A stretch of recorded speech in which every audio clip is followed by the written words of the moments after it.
שלום, וברוכים הבאים לעמוד של אוריאל קומפיוטרס. היום אנו במדריך הראשון שלנו. היום אני אראה לכם כיצד ליצור רינגטון לאייפון דרך תוכנת האייטיונס של מחשבכם.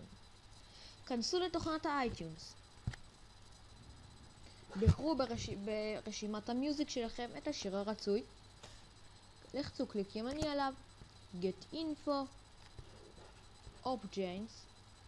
בחרו את הווליום הרצוי לשיר. אני אישית אוהב להגביר לא יותר מדי, אחרת הצליל לא נשמע ברור. בחרו Start Time ו-Stop Time וכתבו את הזמנים שאתם רוצים שבהם יהיה הרינגטון. הרינגטון לא יכול להיות יותר מ-30 שניות.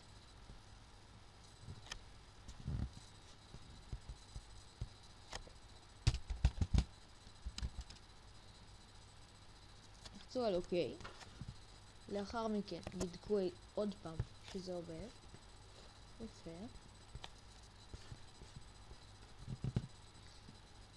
לחצו על פליי לראות שיש שיר טוב.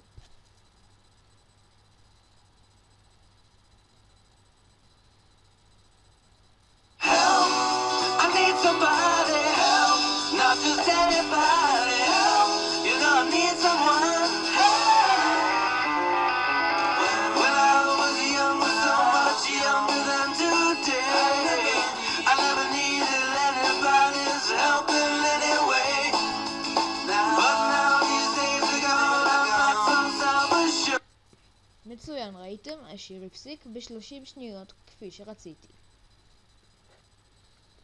לאחר שעשיתם זאת, לחצו על קליק ימני ולחצו על Create AAC Version. לאחר ששמעתם את הצליל הזה, בדומה לאייפון, מתבצר לכם פה שיר חדש עם הפרטים שרציתם, רק שיר לגמרי חדש. כמו שאתם רואים, בשיר המקורי הזמן הוא 2.5 דקות, ובשיר החדש הוא חצי דקה. לאחר שעשיתם זאת, העתיקו את השיר החדש לדסקטופ שלכם, בשולחן העבודה, ולאחר מכן מחקו אותו מרשימת המיוזיק שלכם באייטיונס. על לחיצה Delete. לחצו Delete Song, לחצו על Move to Recycle Bin וסגרו את תוכנת האייטיונס. לאחר מכן, למקום שהעתקתם יהיה לכם את השיר, את השם שרציתם, .m4a. לחצו על Rename ושנו את הסיומת ל-m4r. לאחר מכן לחצו על Enter, לחצו עוד פעם על Enter, והנה לכם קובץ רינגטון של אייפון. לאחר מכן חברו את האייפון שלכם לאייטיונס והעתיקו את הרינגטון לאייפון. עד כאן אוריאל קומפיוטרס.